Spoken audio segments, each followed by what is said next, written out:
4, 3, 2. And what's up, guys?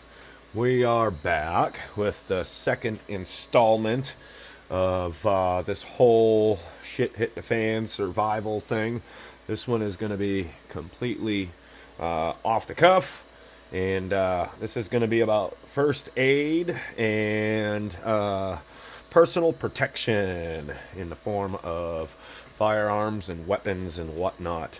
So, full disclaimer, I am by no means an expert in any of this stuff, but I do have training and experience in both first aid and firearms. So with that, we're going to get right into it, I suppose. We'll start off with some first aid stuff. So there are many, many, many different first aid kits and products and manufacturers on the market. I have a couple of different options right here. So this is these two are both by Rhino Rescue, which you can find on Amazon. They tend to have pretty decent quality stuff. So I would recommend that everybody should have some form of a first aid kit. And it should include a lot of basic stuff, you know, a lot of your normal boo-boos, cuts and scrapes, and up to some heavier type of trauma type of stuff. And you should get first aid training. You should get definitely, you know, Red Cross CPR training, at least, at the very least. So I'm not going to get into all the kit details. We're just going to briefly discuss all this stuff. So I generally keep this particular one in my truck. I generally keep a similar one in my car, in my house, and also in my truck because I do a lot of camping. I keep a burn kit. So this, you know, has, I don't even know what it has in it. So dressings, burn gel, and, you know, stuff like that. So you can read whatever.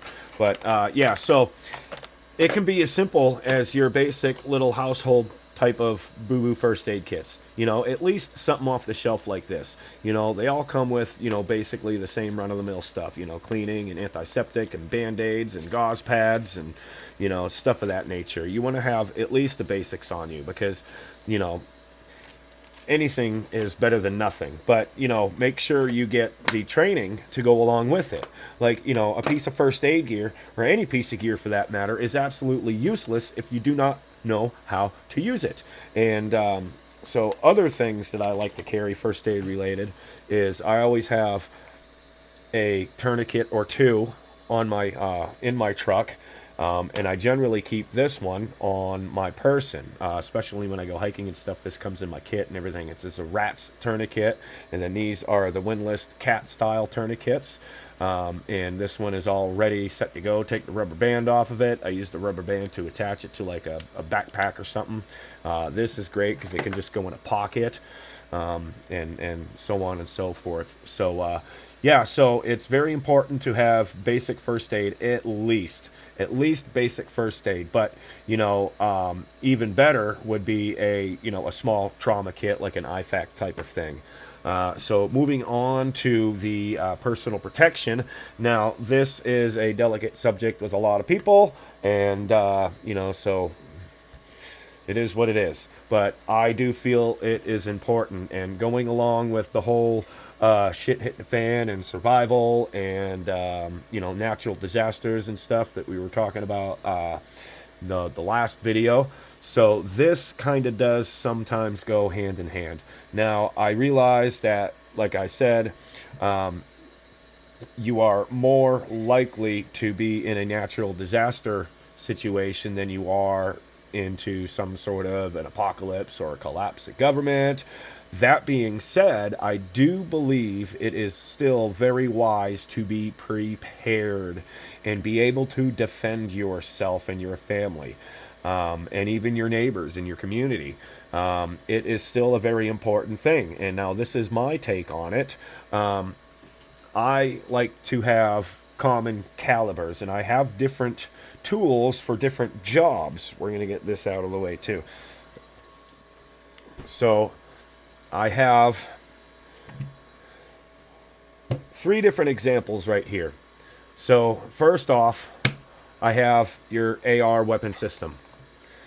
This is your off-the-shelf, typical AR-15 style of rifle. Obviously semi-automatic. I have it set up with iron sights right now, and the rear sight folds down so I could throw an optic on there. Serves multiple purposes. If I was in an outdoor survival situation, I could take game. I could hunt with this. If I am in an urban situation, or there is a natural disaster and people are looting and doing all that stuff that people sometimes do when they panic, that's personal protection as well. Same with the my Glock 48 right here. So 5.56 and 9mm, two of the most common cartridges out there. And that is the reason that I choose these two for my main personal protection and survival and everything else. Because they could be found anywhere. So if you want to get into the whole apocalypse and whatever kinds of situations, you can always find, 5.56 or 9mm. This, however, is my woods protection gun.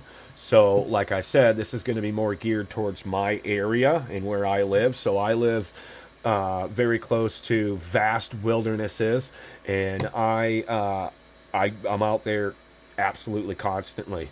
There is a lot of big game out there. We have pretty large black bears. We have moose. And those two animals can be potentially dangerous. We have a lot of coyotes, and there's others. We have big cats as well. So, and if you cross one and happen to piss it off and don't respect its territory, then I might have to defend myself. So I choose a .357 Magnum revolver, and I run some pretty hot loads. So extreme penetrator Underwood, but yeah, so that is that, I guess, in a nutshell. So personal protection and first aid, that is all personal preference. What you feel that you need to have, what you feel that is comfortable or makes you comfortable. So carry and train and get the experience with all of this stuff. Don't just take a little course on any of these things. Don't just take a little firearms course and call it a day. Don't take a first aid course and call it a day, thinking, okay, I'm good to go.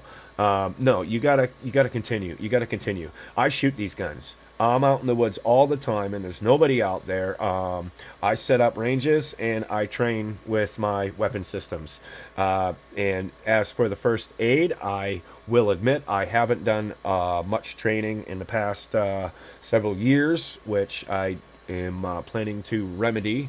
But it is very, very important. Now I do, however, every once in a while break out my tourniquets and make sure that I can still apply them pretty quick, because if you ever have a major arterial bleed and you need to apply a tourniquet, you better do that shit fucking Ricky tick. Seconds in some cases you have.